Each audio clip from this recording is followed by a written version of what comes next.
والتفت الساق بالساق إلى ربك يومئذ المساق. بسم الله الرحمن الرحيم. الحمد لله حمدا كثيرا طيبا مباركا فيه كما يحب ربنا ويرضى. أشهد أن لا إله إلا الله وحده لا شريك له وأشهد أن محمدا عبده ورسوله صلى الله عليه وعلى آله وأصحابه ومن تبعهم بإحسان إلى يوم الدين. أما بعد. Ikhwani fillah rahimani wa rahimakumullah. Kita masuk pada pembahasan berikutnya dari poin-poin akidah di sunnah wal jamaah yang disebutkan oleh Imam Ahmad rahimahullah ta'ala dalam usul sunnah beliau. Setelah pembahasan yang lalu seputar Al-Quran, beliau berkata, wal imanu birru'yati yaumal qiyamah kama ruwiya 'anil nabi sallallahu alaihi wasallam min al-ahadits shihah. Beriman tentang apa? Ar-ru'yah yaumal qiyamah. Yang dimaksud dengan ar-ru'yah di sini yaitu ru'yatul mu'minina rabbahum tabaraka wa ta'ala, yaitu kaum mukminin melihat Allah Subhanahu wa ta'ala pada hari kiamat. Atau juga dalam para ulama terkadang menyebutkan dengan ru'yatullah, yaitu maksudnya dilihatnya Allah Subhanahu wa ta'ala pada hari kiamat. Jadi makna idhofah ini hendaknya dipahami. Terkadang disebutkan dengan ru'yatullah, yang dimaksud adalah dilihatnya Allah Subhanahu wa ta'ala pada hari kiamat. Terkadang juga ditakbirkan dengan ru'yatul mu'minina rabbahum. Naam, melihatnya orang-orang yang beriman, naam, pada Allah Subhanahu wa ta'ala. Itu kaum mukminin melihat Allah di hari kiamat. Kama ruwiya 'an Nabi sallallahu alaihi wasallam min al-ahadits shihah, sebagaimana diriwayatkan dari Nabi sallallahu alaihi wasallam berupa hadis-hadis yang sahih. Bahkan hadis tentang permasalahan ini mencapai derajat tawatur, sebagaimana telah kita lewati dahulu dalam banyak majelis yang dikumpulkan oleh penyair. Bagaimana baiknya indah ya Ubay.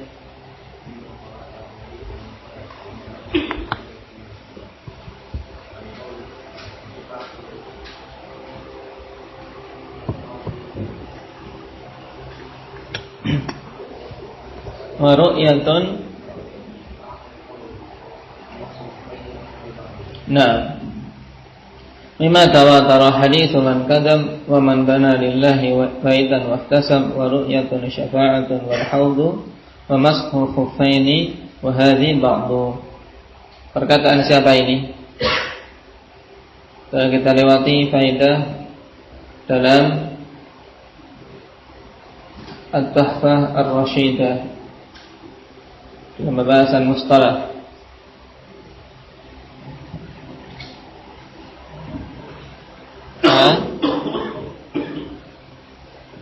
Indah ya Umar, man? Dulu pernah ditanya Umar juga kan?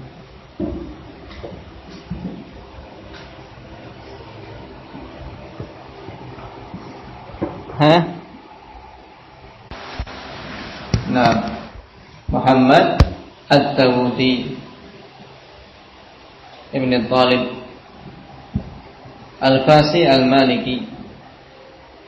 Dalam hasyiah beliau terhadap Sahih Bukhari, beliau mengatakan waqad nadamtu dzalik, ya mimma tawadara haditsu man kadzab. Nah, hadis-hadis mutawatir sehingga banyak sekali yang mencapai derajat tidak akan mungkin dengan jumlah tersebut mereka sepakat untuk berbohong. Qala Syekh An-Najmi rahimahullah, al-adillatu ala ru'yatillahi azza wa jalla fil akhirati minha qaulullahi ta'ala lil ladzina ahsanul husna wa ziyadah. Dan dalil-dalil tentang ru'yat Allah di hari akhir, di antaranya firman Allah Subhanahu wa taala lil ladzina ahsanul husna wa ziyadah. Pada pertemuan yang lalu juga telah kita bahas secara sekilas ketika Imam Ahmad rahimahullah taala menyebutkan tentang permasalahan apa iman terhadap khabar-khabar dari Nabi sallallahu alaihi wasallam termasuk hadis ru'yah. Nah, pendalilan dari ayat ini mana? Indak yang Muhammad lil ladzina ahsanul husna wa ziyadah. Mana yang menunjukkan permasalahan ar-ru'yah? Az-ziyadah. Nah, az-ziyadah waqad fussirat az-ziyadah bi annaha ru'yatul mu'minina li rabbihim yaumal qiyamah. Dan telah ditafsirkan bahwasanya makna az-ziyadah yaitu ru'yatul mu'minina li rabbihim. Nah, melihatnya kaum mukminin terhadap Allah Subhanahu wa taala pada hari kiamat. Kama fi hadits Suhaib radhiyallahu anhu, sebagaimana dalam hadis Suhaib radhiyallahu anhu. Dan Suhaib beliau adalah Suhaib bin Sinan Abu Yahya Ar-Rumi, asluhu min Ainit Tamam. Wa yuqalu kana ismuhu Abdul Malik. Wa Suhaib laqab sahabiyyun syahir mata bil Madinah sanah 8 wa 30 fi khilafati Ali. Wa qila qabla dzalik rawalahu jama'ah.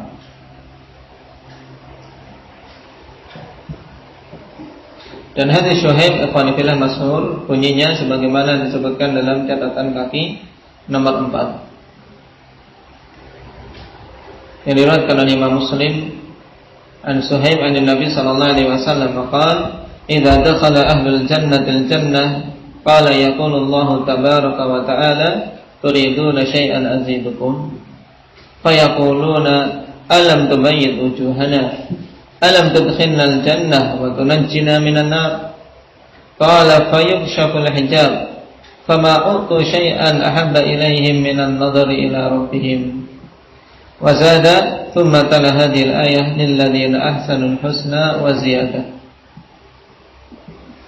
Nah, sehingga ayat ini ikhwan fillah sangat jelas ditafsirkan oleh Nabi sallallahu alaihi wasallam dalam hadis Suhaib bahwasanya az-ziyadah yakni an-nazar ila Rabb tabaraka wa ta'ala, an-nazar ila wajhillahi azza wa jalla.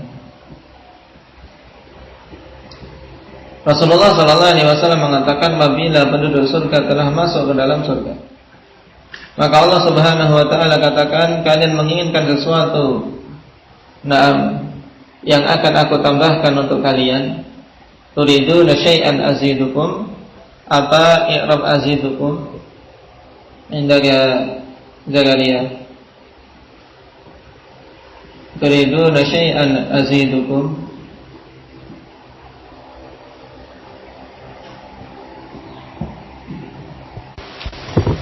Sanda dia sifat ya, jumlah fi mahalli nasbin sifat li syai'an, karena jumlah setelah nakirah i'rabnya sifat. Nam turidu syai'an azidukum, kalian menginginkan sesuatu yang akan aku tambahkan untuk kalian. Fayaqulun alam tubayyid wujuhana, bukankah engkau ya Allah telah menjadikan wajah-wajah kami putih bersih? Alam tudkhilnal jannah wa tunajjina minan nar? Bukankah Engkau ya Allah telah memasukkan kami ke dalam surga dan menyelamatkan kami dari neraka? Mereka menjawab demikian, maksudnya apa? Apakah masih ada nikmat yang lebih besar dari ini? Mereka sudah merasa bahwasanya itu sudah nikmat yang paling agung. Nah, karena memang ikhwanillah, apa yang mereka sebutkan ini adalah cita-cita setiap muslim. Tapi ternyata di sana ada nikmat yang lebih agung dari itu semua. Nah, maka disingkaplah hijab sehingga mereka tidak diberi sesuatu yang lebih mereka sukai daripada an-nadhar ila rabbihim, melihat kepada Allah Subhanahu wa taala. Kemudian Nabi sallallahu alaihi wasallam baca ayat lil ladzina ahsanu al-husna wa ziyadah. Lil ladzina ahsanu, bagi orang-orang yang berbuat ihsan. Nah, mereka-mereka yang berbuat baik di dunia dengan mentaati Allah Subhanahu wa taala, al-husna. Apa makna al-husna? Ai al-jannah. Bagi orang-orang yang berbuat ihsan di dunia, maka mereka akan mendapatkan surga. Wa ziyadah, dan akan mendapatkan nikmat tambahan, yaitu melihat Allah Subhanahu wa taala. Dan dilihatnya Allah Subhanahu wa taala oleh kaum mukminin di hari kiamat itu pada dua tempat. Yang pertama fi arasatil qiyamah, yaitu ketika kaum mukminin berada di padang mahsyar. Dan yang kedua tatkala mereka telah masuk ke dalam surga. Dan perkara ini tidak ada khilaf di kalangan ahli sunnati wal jamaah. Adapun manusia secara keseluruhan, dalam pembahasan ini mereka terbagi menjadi tiga golongan. Sebagaimana bisa antum lihat dalam catatan kaki nomor 1. An-nasu fi mawdu'i ru'yah yang qasimuna ila thalathi aqsam. Manusia dalam perkara ru'yah ini, yaitu perkara melihat Allah Subhanahu wa taala, terbagi menjadi tiga golongan. Al-awwal al-mu'tazilah angkaru ru'yah fid dunya wal akhirah. Yang pertama orang-orang Mu'tazilah. Mereka mengingkari ru'yah baik di dunia maupun di akhirat. Yang kedua as-sufiyah adbatur ru'yah fid dunya wal akhirah. Orang-orang sufiyah mereka menetapkan ru'yah baik di dunia dan di akhirat. Kebalikan. Kalau Mu'tazilah mereka mengingkari. Karena apa? Karena keyakinan mereka yang batil dalam pembahasan sifat. Sebab apa? Prinsip dasar orang-orang Mu'tazilah apa dalam permasalahan sifat-sifat Allah? Indah ya Abdullah. Menolak semua sifat-sifat Allah. Lalu bagaimana tentang nama-nama Allah? Prinsip mereka indah ya Iqra. Prinsip orang-orang Mu'tazilah berhubungan dengan sifat-sifat Allah, menolaknya. Berhubungan dengan nama-nama Allah bagaimana?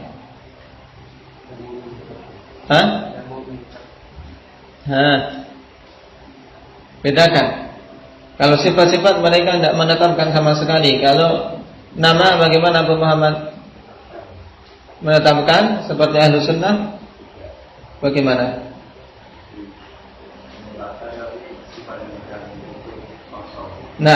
Mereka menetapkan nama saja, tapi kosong dari sifat. Mereka menetapkan nama lafaz kok. Lafaz, artinya mereka tidak mau menetapkan. Maknanya tidak mau menetapkan. Ini perbedaan Mu'tazilah dengan Jahmiyah dalam permasalahan asma wa sifat. Sehingga jelas dalam masalah ru'yah mereka akan menolak. Yang mengingkari ru'yah baik di dunia maupun di akhirat. Juga kelompok-kelompok yang lain diikuti oleh oleh Asy'ariyah, Maturidiyah. Mereka tersesat dalam masalah ini. Ada yang mengatakan Asy'ariyah paling bingung ya. Asy'ariyah mereka ingin menjadi pertengahan antara Ahlus Sunnah katanya dengan Jahmiyah, Mu'tazilah ini. Sehingga mereka mengatakan dengan pernyataan yang sangat membingungkan. Allah bisa dilihat tapi laisa fi jihah. Allah dilihat tapi dilihatnya tidak dari suatu arah, entah bagaimana melihat. Kenapa? Karena kalau mereka menetapkan Allah dilihat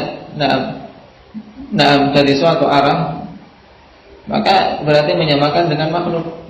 Berarti Allah dilingkupi oleh arah tersebut, sehingga mereka bingung sendiri. Karena tidak mau tunduk kepada dalil, sebagaimana ahli sunnah tunduk kepada dalil.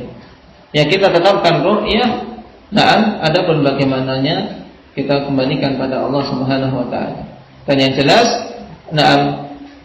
penetapan ru'yah tidaklah bertentangan dengan sifat-sifat Allah yang lain, yaitu sifat al-ulu, sifat Allah Subhanahu wa taala yang maha tinggi dan seterusnya. Ini Mu'tazilah mengingkari semuanya. Ru'yah baik di dunia maupun di akhirat mereka tolak. Sedangkan Sufiyah kebalikannya, mereka menetapkan ru'yah di dunia dan di akhirat. Sehingga apa? Sehingga banyakkan syekh-syekh mereka kalau diberi hadis, mereka apa? Menolak. Kalian mengambil ilmu dari orang-orang mati, sedangkan kami mengambil ilmu langsung dari apa? Minal hayyil ladzi la yamut. Dari zat yang maha hidup, yang tidak mati, yaitu langsung dari Allah Subhanahu wa taala. Sehingga mereka banyak mengklaim yang namanya mukasyafat. Mukasyafat yaitu kondisi wali menurut mereka langsung melihat Allah. Wal'iyadzubillah, di dunia. Mereka mengaku melihat Allah Subhanahu wa taala secara langsung. Baik, ini yang namanya derajat mukasyafat. Sehingga sudah tidak ada tabir lagi menurut mereka antara dia dengan Allah. Baik, yang kemudian nanti yang paling parahnya sampai pada keyakinan apa? Wahdatul wujud. Atau dengan istilah lain keyakinan hululiyah. Mereka mengakui bersatunya diri-diri mereka dengan zat yang maha pencipta. Ini orang-orang Sufiyah. Sedangkan golongan yang ketiga Ahlus Sunnati wal Jamaah wa humul wasat, mereka adalah pertengahan. Nafa ru'yah fid dunya wa atsbatuha fil akhirati lil mu'minin. Mereka menolak atau meniadakan ru'yah di dunia karena tidak akan mungkin. Ru'yah itu Allah Subhanahu wa taala tetapkan di dunia. Karena Allah Subhanahu wa taala tatkala Musa alaihi salam meminta untuk apa? Bisa melihat Allah Subhanahu wa taala, jawaban Allah apa? Qala lan tarani. Engkau tidak akan bisa melihatku, yakni selama masih di dunia. Walakin anzur ilal jabali fa in istaqarra makanahu fa sawfa tarani. Menunjukkan bahwasanya ru'yah di dunia tidak tabir. Demikian pula Rasulullah SAW tatkala ditanya pada saat Mi'raj, hal ra'aita rabbak? Qala nurun anna arah. Dalam riwayat yang lain ra'aitu nura, dalam hadits Abi Dzar yang diriwayatkan oleh Imam Muslim. Aku melihat cahaya, bagaimana aku melihat Allah Subhanahu wa taala? Dalam riwayat apa? Nur, yang aku lihat adalah cahaya.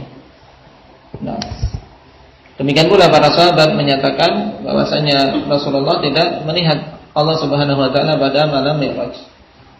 Tapi yang dilihat adalah Jibril yang datang dalam bentuk aslinya. Adapun sebagian riwayat dari Ibnu Abbas bahwasanya beliau menyatakan Rasulullah melihat Allah, maksudnya ru'yah qalbiyah. Ya, kalau ru'yah qalbiyah tidak ada yang mengingkari dalam artian Allah Subhanahu wa taala memberikan wahyu kepada nabinya. Memberikan wahyu kepada nabinya. Tapi apa? Bukan ru'yah ainiyah, tidak melihat dengan mata beliau. Karena dalam hadits yang lain telah ditetapkan bahwasanya apa? Innakum lan taraw rabbakum hatta tamutu, atau kama qala sallallahu alaihi wasallam. Sesungguhnya kalian tidak akan bisa melihat Rabb kalian sampai kalian apa? Mati. Jadi selama hidup di dunia tidak akan apa? Melihat Allah Subhanahu wa taala.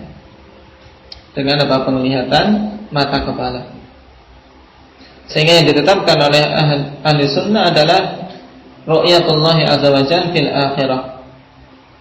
Lil mu'minin, bagi orang-orang yang beriman, ini yang terjadi ijma'.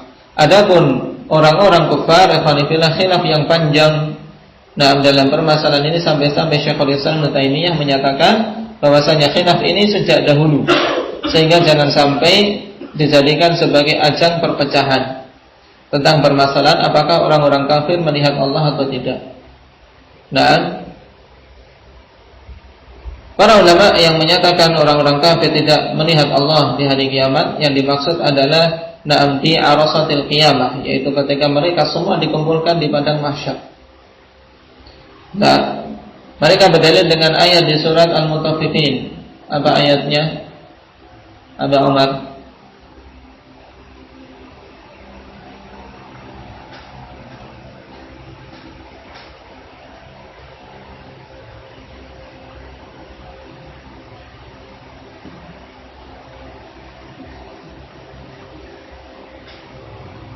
Siapa yang dapat lebih dahulu?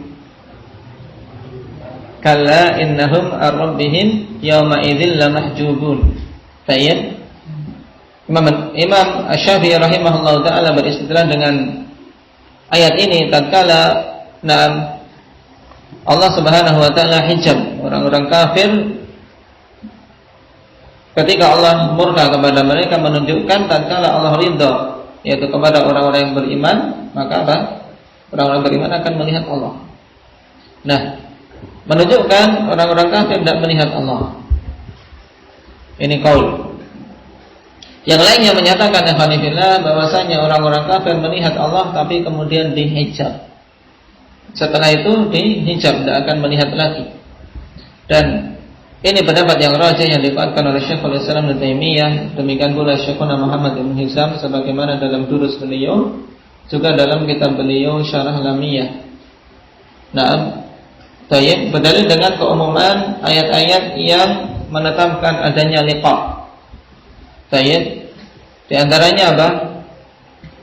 Yang menunjukkan adanya pertemuan, perjumpaan semua hamba-hamba ini dengan Allah Subhanahu wa taala.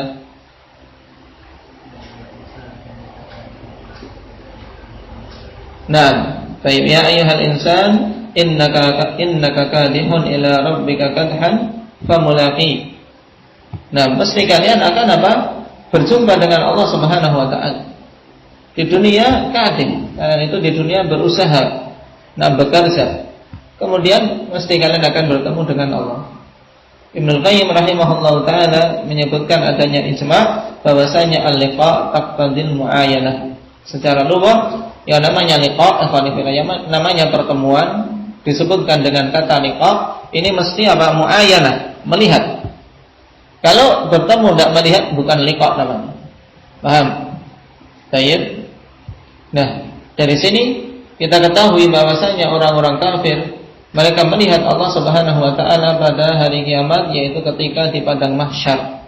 Cuman mereka melihat berbeda dengan melihatnya orang-orang yang beriman. Orang-orang yang beriman, ru'yah yang Allah Subhanahu wa taala anugerahkan mereka adalah nikmat. Dan adapun orang-orang kafir ini sebagai azab. Sehingga semakin menambah ketakutan di atas ketakutan dan kesedihan di atas kesedihan mereka. Yang setelah itu kemudian baru dihijab. Karena mana hijab juga awalnya melihat, kemudian dihijab. Dalil yang lain yang menunjukkan tentang ru'yah ini adalah hadis tentang syafaat. Hadis tentang ru'yatullah azza wa jalla, yaitu datangnya Allah Subhanahu wa taala tatkala mereka semua dikumpulkan di padang mahsyar. Hadis yang panjang dalam Sahihain. Ini kesimpulan tiga golongan dalam permasalahan ru'yah, diingat-ingat.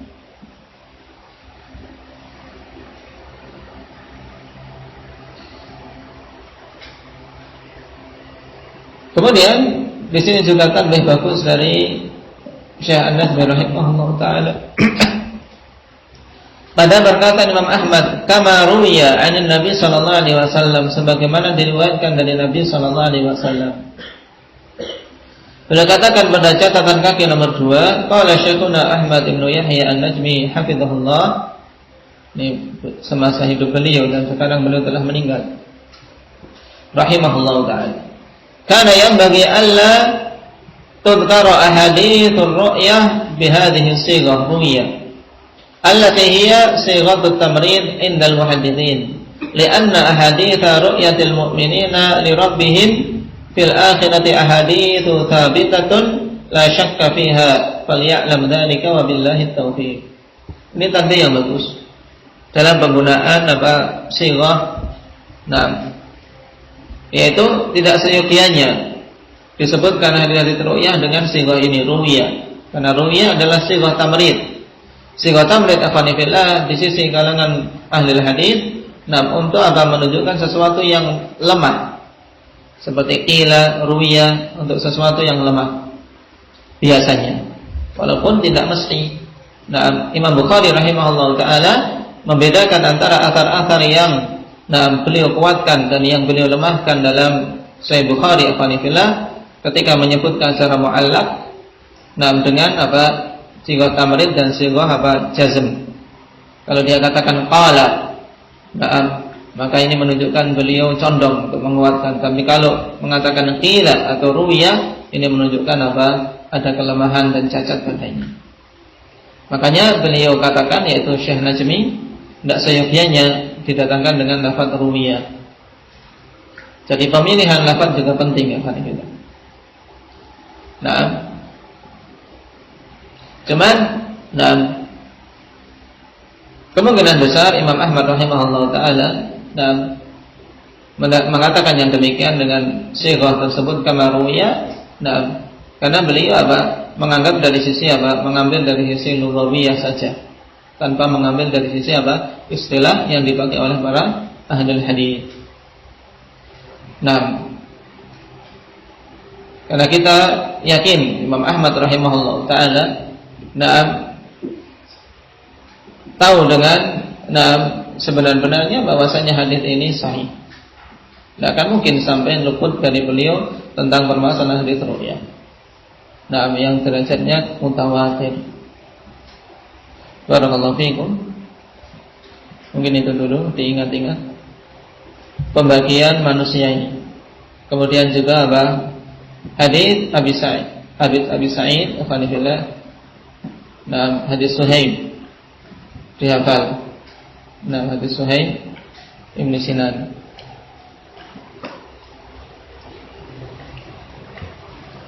Naktabi bihadza subhanakallah wa bihamdika.